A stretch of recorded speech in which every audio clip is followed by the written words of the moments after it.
एवं टोनी। अमित शाह आज NSS conference में होंगे शामिल। हाइब्रिड फॉर्मेट में हो रही high level NSS conference, physical और वर्चुअल माध्यम से जुड़ेंगे सुरक्षा अधिकारी।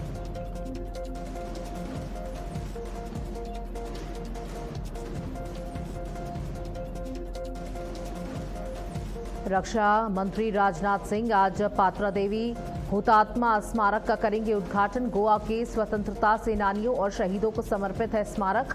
मुख्यमंत्री प्रमोद सावंत ने उद्घाटन की दी जानकारी।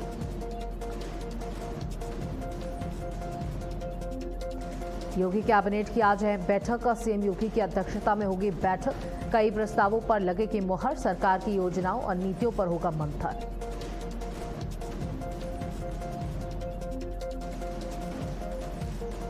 झारखंड कैबिनेट की आज अहम बैठक। सीएम हेमंत सोरेन करेंगे अध्यक्षता। 2 दर्जन प्रस्तावों पर लग सकती है मुहर।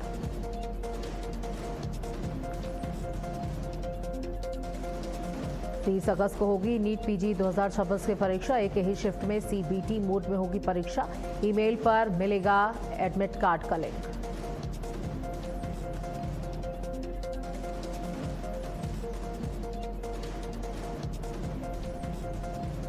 गुड मॉर्निंग, नमस्कार। आप देख रहे हैं भारत अपडेट और मैं हूं आपके साथ सौम्या वसु। चलिए बुलेटिन की शुरुआत करेंगे, जहां अमित शाह एनएसएस कॉन्फ्रेंस के दूसरे दिन होंगे शामिल। नवी राष्ट्रीय सुरक्षा रणनीति सम्मेलन का आज दूसरा दिन। देश भर के शीर्ष सुरक्षा अधिकारी कॉन्फ्रेंस में हिस्सा ले रहे। हाइब्रिड फॉर्मेट में हो रही राष्ट्रीय सुरक्षा रणनीति बैठक। फिजिकल और वर्चुअल माध्यम से जुड़ेंगे सुरक्षा अधिकारी। तो अमित शाह एनएसएस कॉन्फ्रेंस के दूसरे दिन होंगे शामिल। काफी महत्वपूर्ण ये कॉन्फ्रेंस, जिसमें वर्चुअली और फिजिकली दोनों ही तरीके से अधिकारी जुड़ेंगे।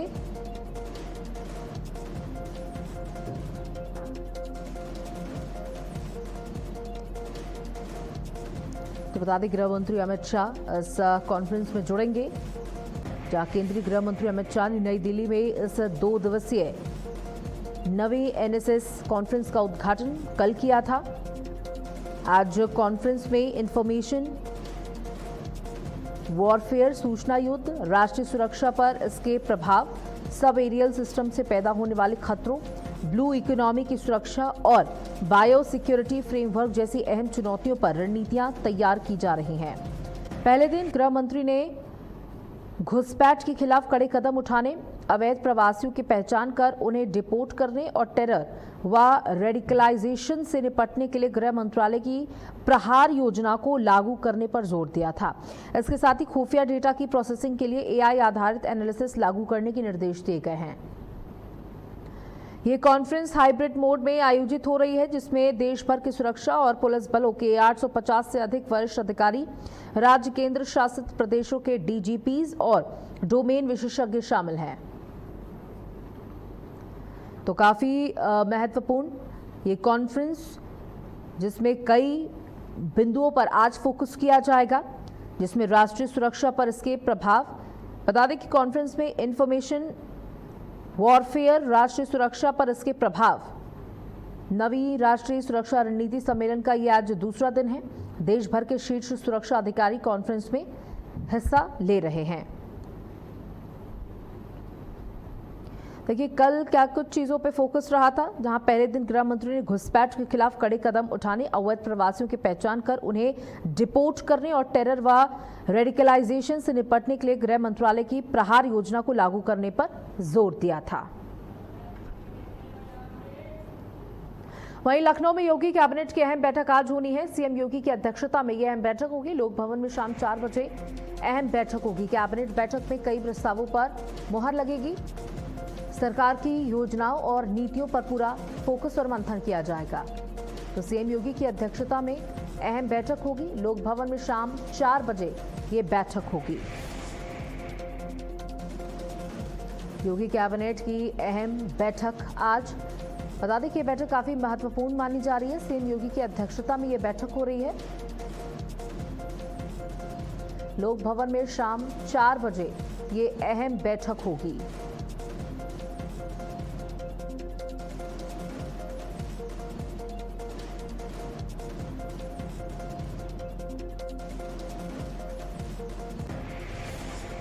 बता दें कि झारखंड कैबिनेट की अहम बैठक आज सीएम हेमंत सोरेन करेंगे अध्यक्षता। 2200 सहायक पुलिसकर्मियों के सेवा पर लग सकते हैं मोहर। कैबिनेट में करीब 2 दर्जन प्रस्तावों पर हो सकता है फैसला। जेपीएससी अध्यक्ष और सदस्यों की नियुक्ति पर भी मंथन संभव। जेपीएससी में अध्यक्ष समेत सभी सदस्य पद खाली हैं। तो बता दें कि कैबिनेट की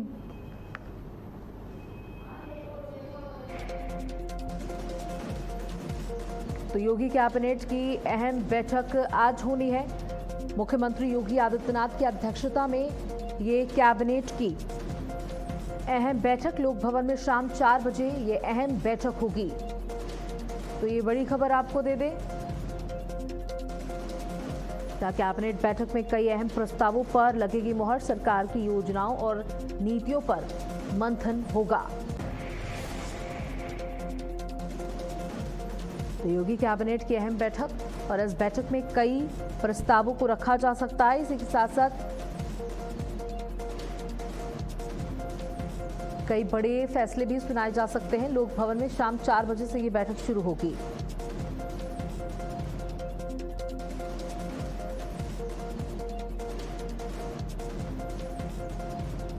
तो मुख्यमंत्री योगी आदित्यनाथ की अध्यक्षता में आज 4 बजे लोक भवन में ये बैठक होनी है। काफी महत्वपूर्ण ये बैठक बुलाई गई है, जहां गंगा एक्सप्रेसवे को मेरठ से आगे हरिद्वार तक बढ़ाने के प्रस्ताव को मंजूरी मिल सकती है। मृतक आश्रित कोटे की सिपाही भर्ती में शारीरिक दक्षता परीक्षा समाप्त करने पर विचार संभव है। रमन हमारे सहयोगी हमारे साथ जुड़ चुके हैं। रमन, आज शाम 4 बजे अहम बैठक होनी है। माना जा रहा है कई अहम विषयों पर आज चर्चा हो सकती है, कई पास हो सकते हैं।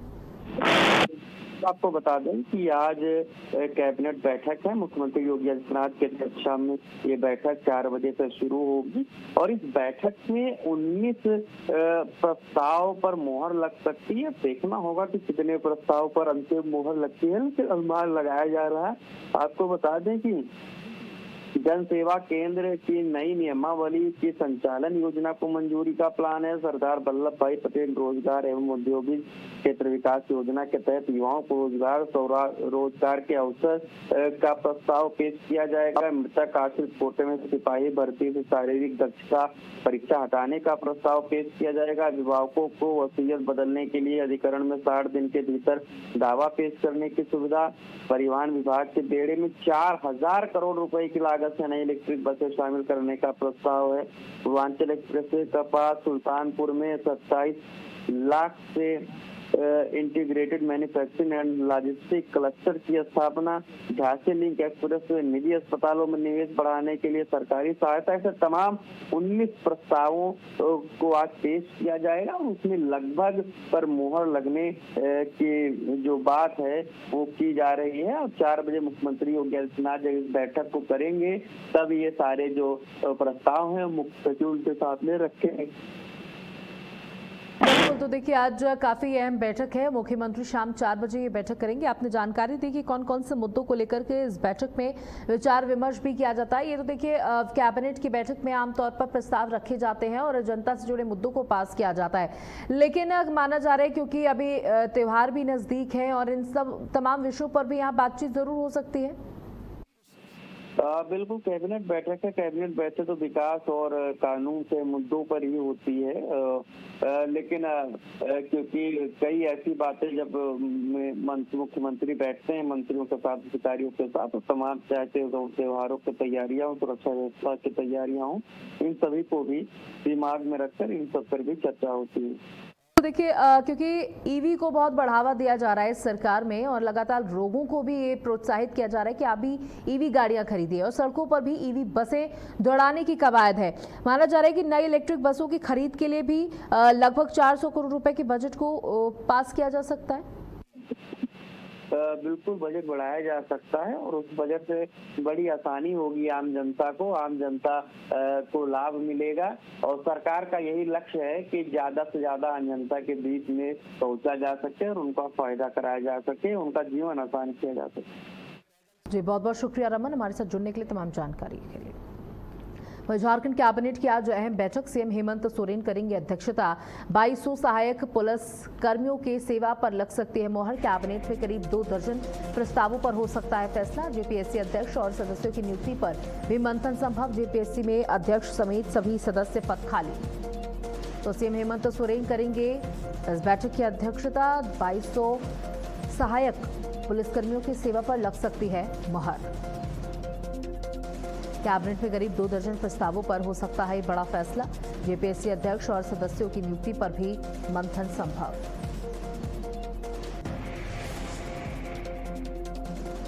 तो झारखंड कैबिनेट की आज एक काफी अहम बैठक बताई जा रही। कई प्रस्तावों पर मुहर लग सकती है। सीएम हेमंत सोरेन इस बैठक की अध्यक्षता करेंगे। देखिए, उत्तर प्रदेश में भी कैबिनेट की बैठक है और आज झारखंड में भी कैबिनेट की बैठक है। 2200 सहायक पुलिसकर्मियों के सेवा पर मुहर लग सकती है। कैबिनेट में करीब 2 दर्जन प्रस्तावों पर फैसला हो सकता है। इसी के साथ साथ जो छात्रों का आंदोलन है उस पर भी मंथन विचार किया जा सकता है जरूर।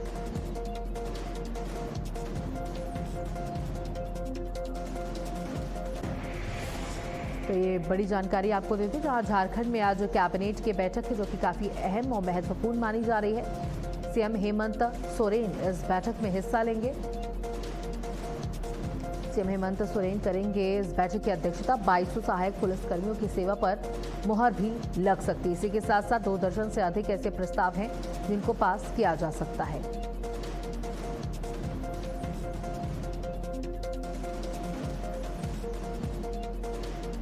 तो जेपीएससी में अध्यक्षता समेत सभी सदस्य पद खाली।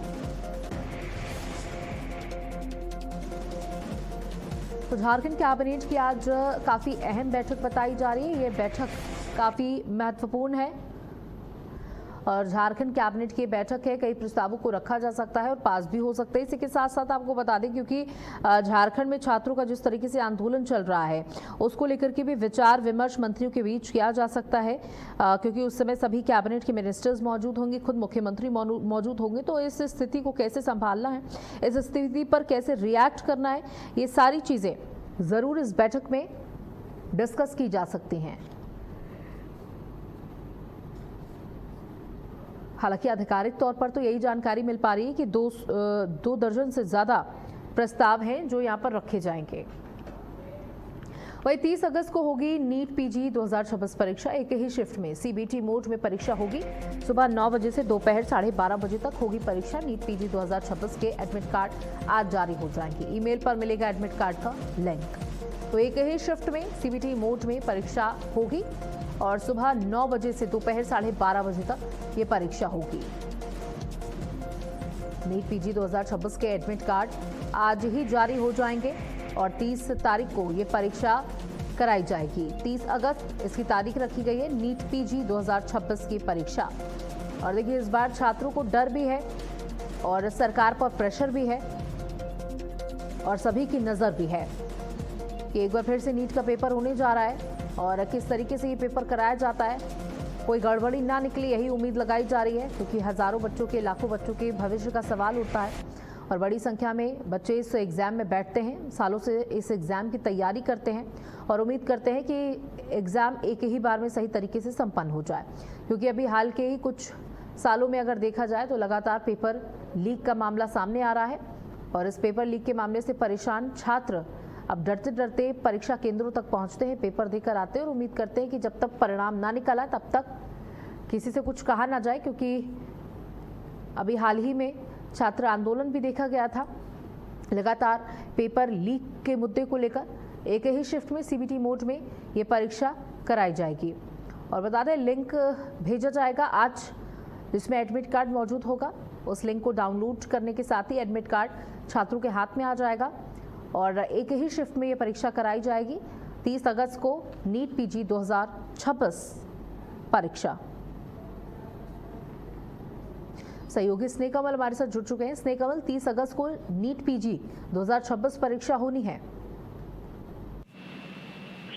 जी बिल्कुल, आयुर्विज्ञान में राष्ट्रीय परीक्षा बोर्ड यानी NBEMS की ओर से राष्ट्रीय पात्रता प्रवेश परीक्षा यानी नीट पीजी की जो परीक्षा 2026 का जो है परीक्षा अब 30 अगस्त को होगी। इसके लिए आज एडमिट कार्ड जो है डाउनलोड किए जाएंगे।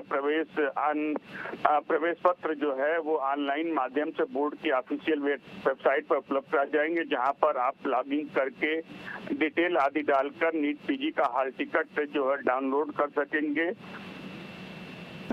जी बिल्कुल, देखिए इस बार परीक्षा को लेकर सरकार पर बहुत प्रेशर है, बच्चों के दिमाग पर बहुत प्रेशर है और सबकी नज़र इस एग्जाम पर बनी हुई है, क्योंकि अभी हाल के सालों की हम बात करें तो लगातार पेपर लीक के मामले सामने आ रहे हैं, संख्या बढ़ गई है पेपर लीक के मामलों की। तो इस बार सरकार पर भी प्रेशर है कि सही तरीके से परीक्षा संपन्न हो जाए।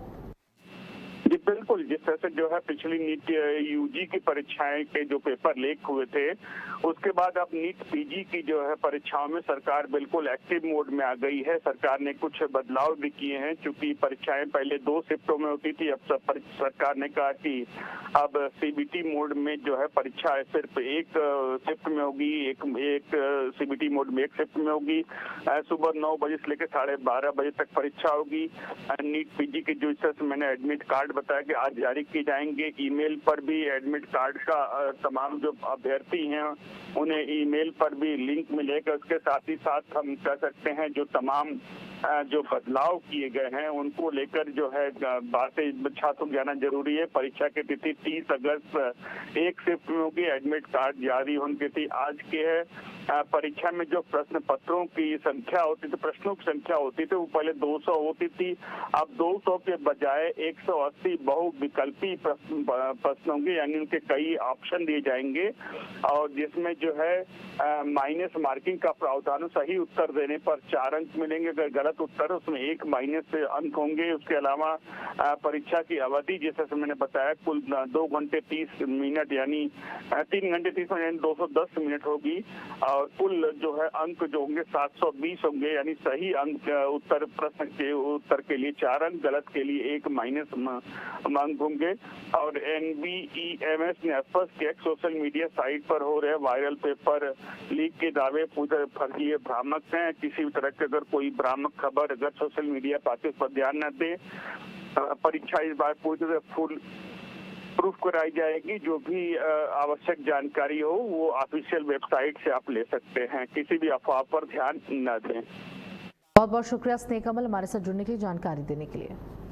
वहीं सीजेपी 5 सितंबर को दिल्ली में निकालेगी विरोध मार्च। इंडिया गेट से पुलिस मुख्यालय तक जाएगा मार्च। केंद्र पर 25 जुलाई के वादे पूरे नहीं करने का आरोप। नीट पेपर लीक के पीड़ित छात्रों के परिजन होंगे शामिल। जंतर मंतर का प्रदर्शन वापस लेने के बाद अब विरोध मार्च। 20 जुलाई को भी सीजेपी ने निकाला था संसद तक मार्च। तो देखिए सीजेपी अभी चुप बैठने वालों में से नहीं है। सीजेपी का कहना है कि जब तक हमारी सारी मांगे पूरी नहीं हो जाती, और सरकार ने हमसे वादा किया था 5 सितंबर को दिल्ली में निकालेंगे विरोध मार्च। इंडिया गेट से पुलिस मुख्यालय तक ये मार्च जाएगा। केंद्र पर 25 जुलाई के वादे पूरे नहीं करने का आरोप लगाया गया है कि अभी तक जो 25 जुलाई को हमसे वादा किया गया था वो पूरा नहीं किया गया है। 20 जुलाई को सड़कों पर उतरे थे संसद का घेराव करने के लिए ये सीजेपी के प्रोटेस्टर, और आज फिर ये बड़ा ऐलान किया गया है जहां 5 सितंबर को दूसरा आंदोलन शुरू किया जाएगा, मार्च निकाली जाएगी। और ये कहा गया है कि सरकार जब तक हमारी सारी ही मांगों को नहीं मान लेती तब तक हम यूं ही सड़कों पर उतरते रहेंगे। अपनी मांगों को लेकर, अपनी बातों को लेकर सरकार से सवाल करते रहेंगे और जब तक सरकार की तरफ से कोई ठोस जवाब या कार्रवाई नहीं हो जाती।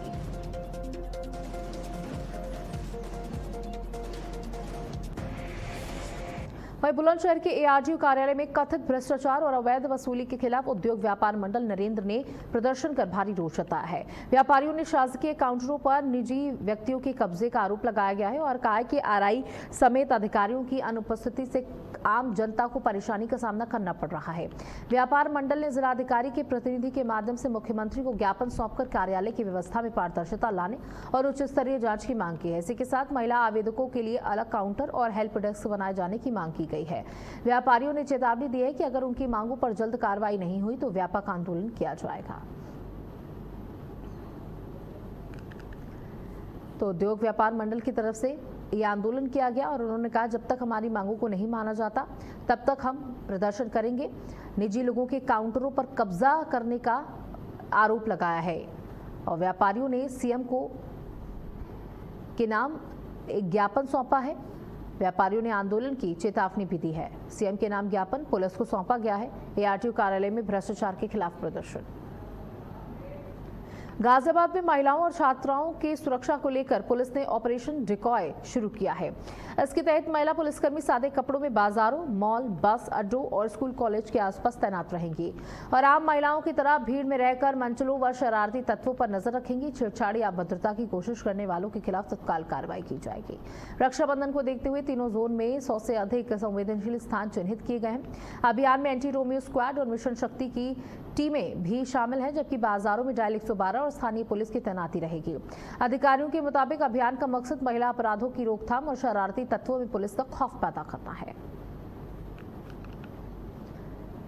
तो सादे कपड़ों में अब महिला पुलिसकर्मी मॉल, दुकानों, मार्केट्स के आसपास होंगी और मंचलों को सबक सिखाएंगी। रक्षाबंधन के पहले ये ऑपरेशन चलाया जाएगा। सादे कपड़ों में तैनात रहेंगी महिला पुलिसकर्मी।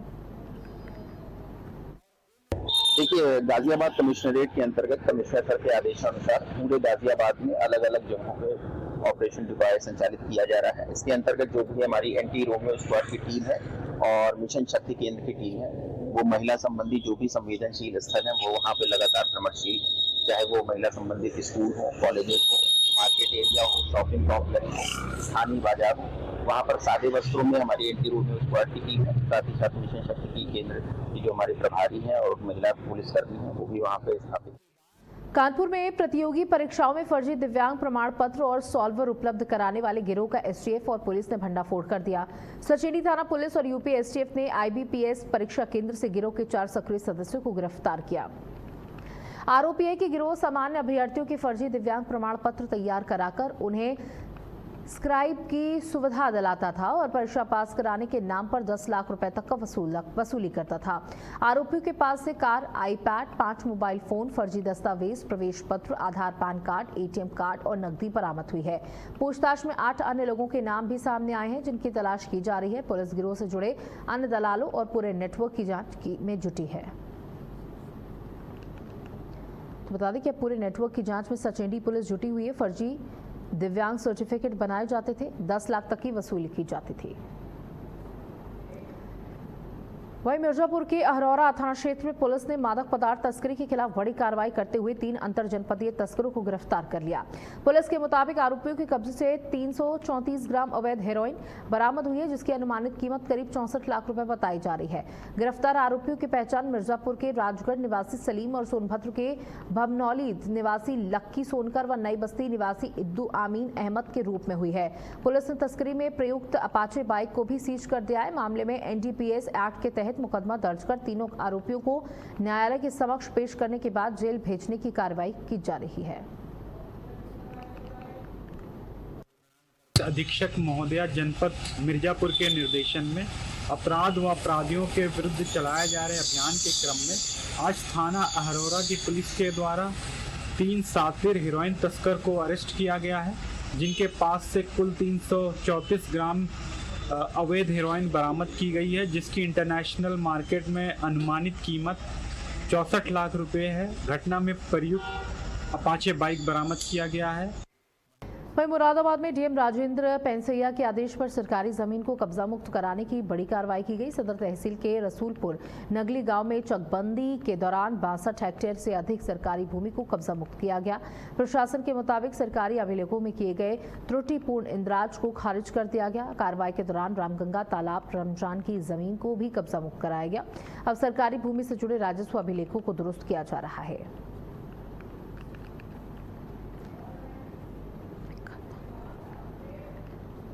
आगरा के नामनेर के पास सदर बाजार क्षेत्र में करीब 80 फीट गहरे कुएं में एक व्यक्ति गिर गया। कई घंटे तक कुएं में फंसे व्यक्ति नीचे चीखें सुनकर इलाके में अफरा तफरी मच गई। जहां सूचना मिलते ही फायर ब्रिगेड की रेस्क्यू टीम मौके पर पहुंची। एक फायरमैन ने बीए सेट पहनकर जान जोखिम में डालते हुए कुएं में प्रवेश किया और चेयर नॉट की मदद से व्यक्ति को सुरक्षित बाहर निकाल लिया गया। शुरुआती जानकारी के मुताबिक व्यक्ति की शराब के नशे में कुएं में गिरने की बात सामने आई है। समय रहते हुए सफल रेस्क्यू ऑपरेशन के बाद फायर ब्रिगेड टीम ने की जमकर सराहना भी की गई। और इसी के साथ इस बुलेटिन में इतना ही। नमस्कार।